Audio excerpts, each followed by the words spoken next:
again, a very big welcome to all of our attendees this morning.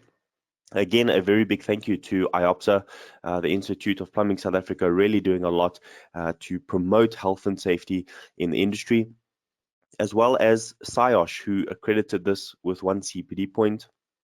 A very big thank you to that Institute of Occupational Safety and Health for also doing all they can to the development of health and safety in South Africa, and then also to PIRB, which is the Plumbing Industry Registration Board, for accrediting this with 0.25 CPD points for all the plumbers out there.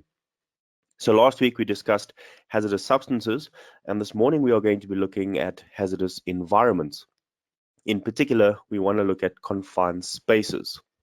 So let's get right into it this morning, and we want to say thank you very much to all of you for joining us this morning. So the first thing we want to ask ourselves is, what is a confined space? Well, this hidden or lurking danger that we often find in areas that some might not feel is a confined space, but which actually has the parameters or the definitions that endanger human lives when we access or enter these areas.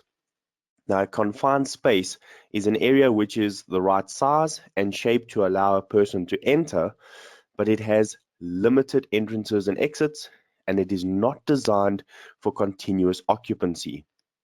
In fact, the space may be intended for temporary human use for jobs such as maintenance, repairs, or tests. Now, just to let you know, IOPSA did bring out a YouTube video. In fact, this was launched on their Facebook page. We've just uploaded it this morning to our Facebook page as well, OHS Consulting, or you can go to the IOPSA Facebook page and try and find it there. It's under IOPSA Health and Safety Video - Confined Spaces. If you didn't manage to find it, it's quite a nice video on explaining to plumbers what the dangers are in terms of confined spaces and what types of confined spaces are you going to be experiencing out in the industry. If you didn't manage to get a copy of that, or perhaps watch it, please just drop me a mail and I will send you the actual link to that video.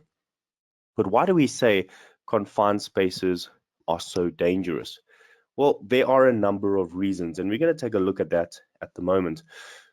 A confined space, for one, will have poor natural ventilation. In other words, there's not enough or sufficient oxygen in this space in order to allow a worker to sufficiently work in that environment for long periods of time. In fact, in some confined spaces, it is so oxygen deficient that within seconds or minutes, it could engulf that person due to the other gases that are now filling that confined space due to the lack of oxygen. Now, some of the things you might find inside a confined space, if you see the picture on the right-hand side, there are different types of hazardous chemicals or hazardous substances and gases that can be inside a confined space at any given time. Now, this obviously depends on where you're working, what type of environment you're in, the natural resources around it. So it's not to say that every single one of these gases will be in the confined space. What we are saying is these are the types that you will find, and also where in the confined space this type of gas is found. So methane, which is a very flammable gas, this is generally closer to the top of the actual confined space, with sewage water and gasoline being a lot more dense or a lot heavier, and this falls and drops to the bottom of the confined space. So methane, it's a gas found in small quantities in the Earth's atmosphere. It's basically hydrocarbon. It has 1 carbon atom and 4 hydrogen atoms. In other words, it's very, very powerful gas. But methane is extremely flammable, and it is used in a lot of fuel or gasolines worldwide. So it becomes very, very dangerous if you are working in a confined space. Thus, the entire area becomes flammable. So you can imagine, as a plumber, you go into a confined space that has the potential to have methane in it, and now you need to solder or weld or even grind in this environment. Can you imagine what the outcome would be if you had to use hot works in an area that contained methane? Well, we can see this type of danger is present in a confined space. The next type of gas that we might find is carbon monoxide. Now, one of the biggest dangers with carbon monoxide is that you cannot smell it and you cannot see it. In other words, it's colorless, it's odorless, it's tasteless. You do not know that this is actually in the environment. So it becomes a very, very dangerous gas. And this asphyxiates a person or suffocates a person because carbon monoxide basically takes oxygen out of the environment and removes oxygen from your cells. And especially if it's allowed to accumulate into dangerous levels, uh, illness, sickness, and death can come within seconds to minutes of exposure to this type of gas. The next type of gas, which we will find, or a very dangerous chemical inside a confined space, is hydrogen sulfide. Now, hydrogen sulfide is a colorless chalcogen hydrid gas, and this has a very foul odor. It smells like rotten eggs, basically, but it is very poisonous, very corrosive, and also very, very flammable. So just like methane, it can ignite the area around you, and you can be engulfed in flames should you use hot works without testing this type of environment. Then we have another type of gas that might also be found, which is propane. It's a gas that is not really found in many confined spaces that you're going to be working in. Again, depends on where you are, but it is a byproduct of natural gas processing. So a lot of petroleum refineries, they generally use fuel or grab fuel from the earth, pull out oils, and it's generally used in some types of fuel. The same as gasoline, as you see there, a very dense type of chemical that drops down to the lower side of the actual confined space. Now, if you were having to go in to this confined space, what type of chemical would you initially be faced with? Well, you can see right off the bat, as soon as you climb into this type of confined space, you are going to be in the area of methane. You will then start climbing down into a carbon monoxide environment.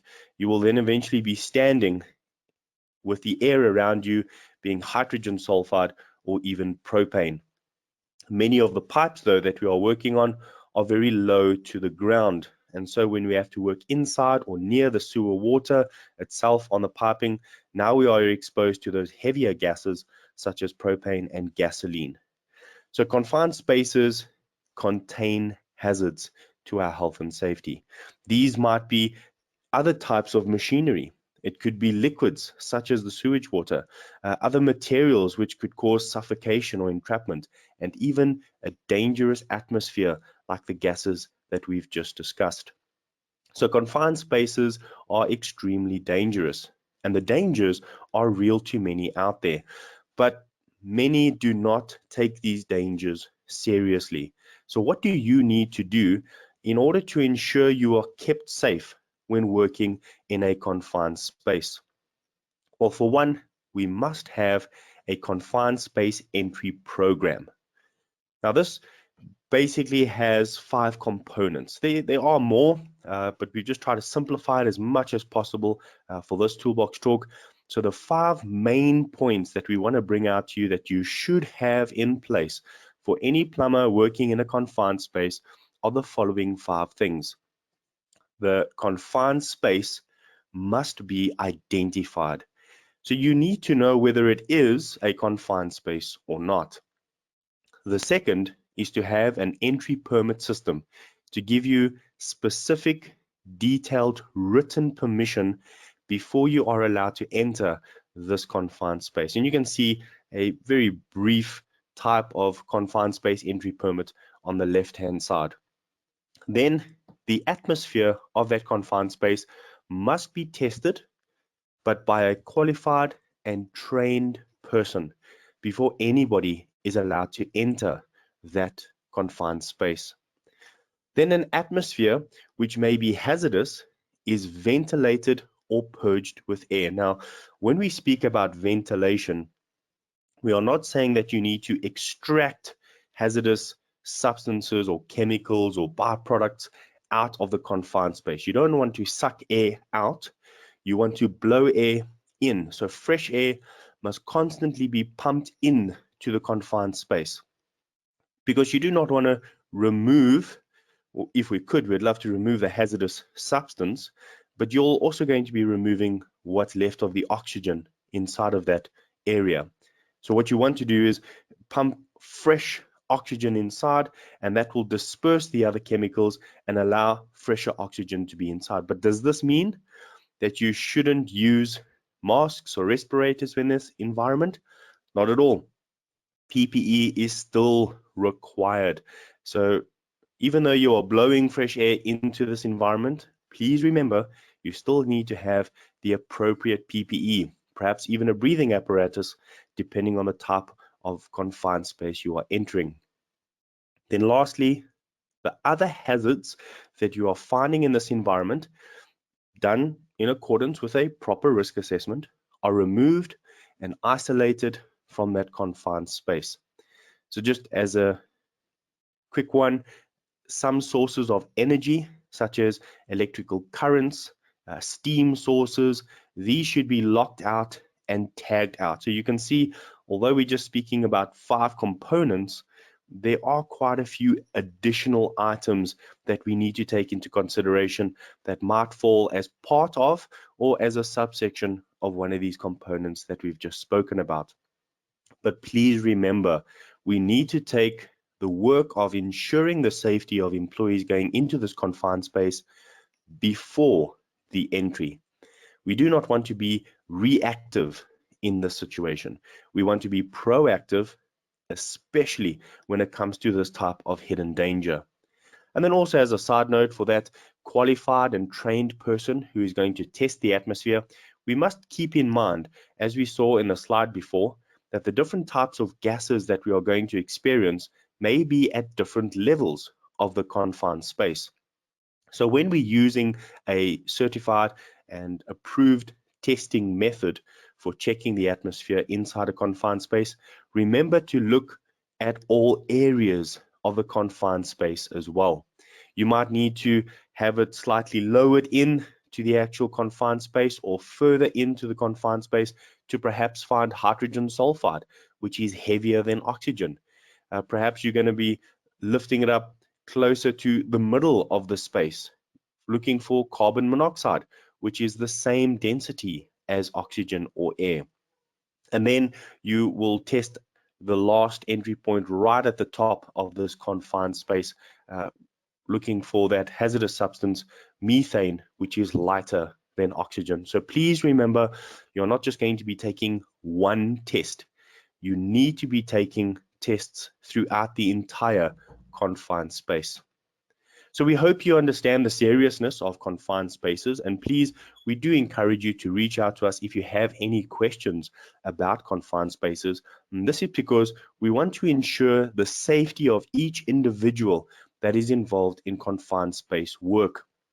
Now, if we take a look at the PPE that we should be working with in confined spaces, we realize that it's not just as simple as putting on masks, some boots, a bit of a coverall, and maybe some goggles to get into this confined space. Depending on the type of confined space, additional requirements such as a rescue plan.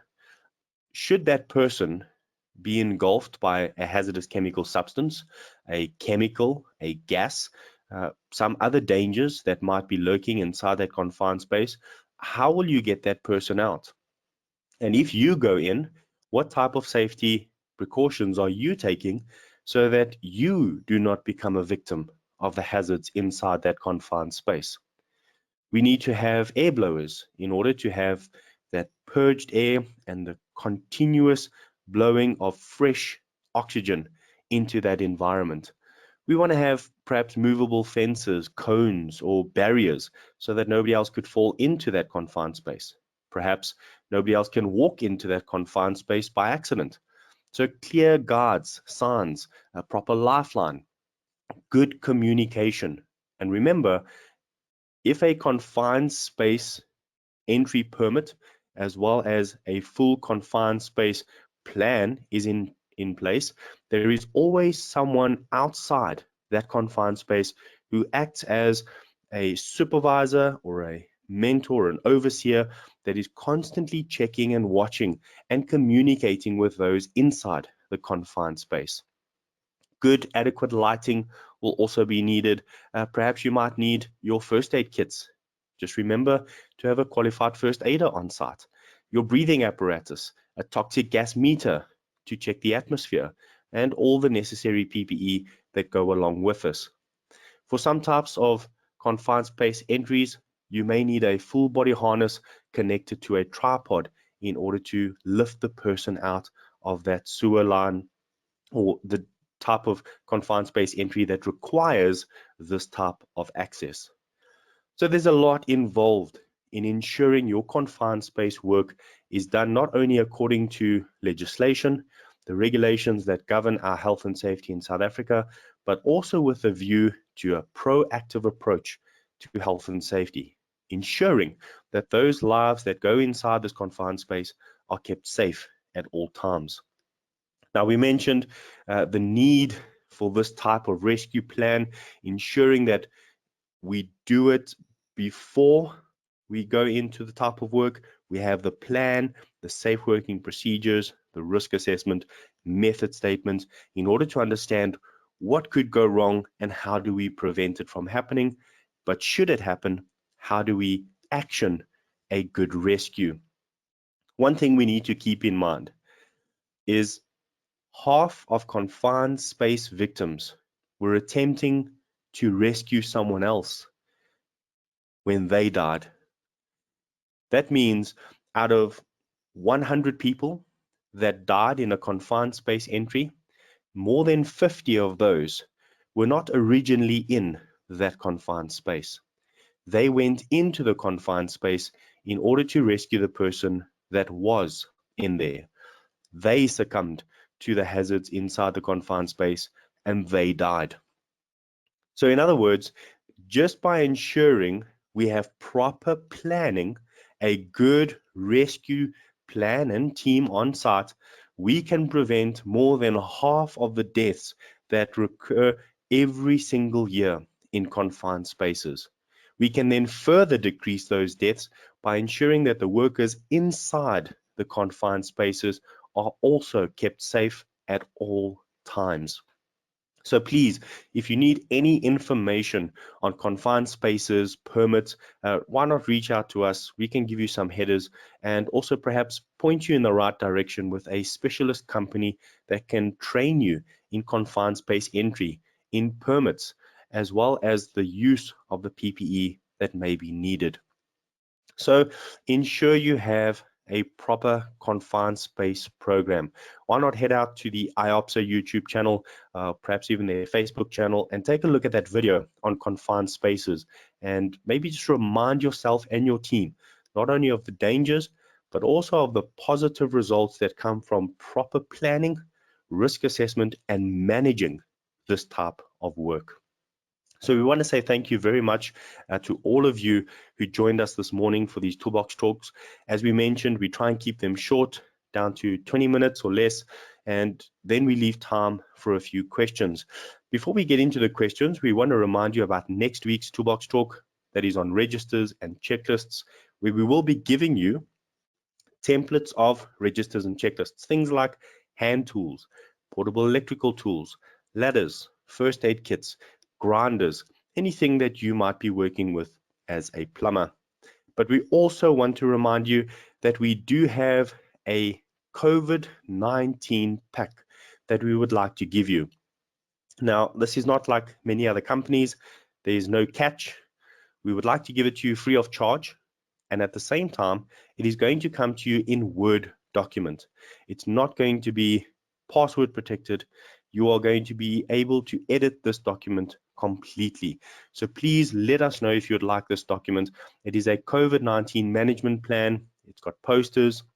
There's a policy, there's your regulation 16.6 appointment, as well as the screening, the questions that you need to ask on an Excel spreadsheet, and you can change or edit this as much as you want to.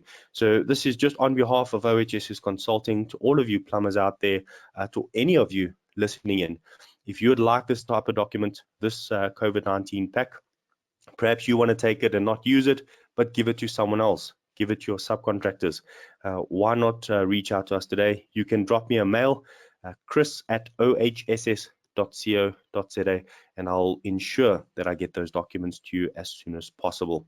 So please keep yourself safe out there. We really appreciate you joining us for these Toolbox Talks, and we thank you so much for the feedback that we are receiving from you.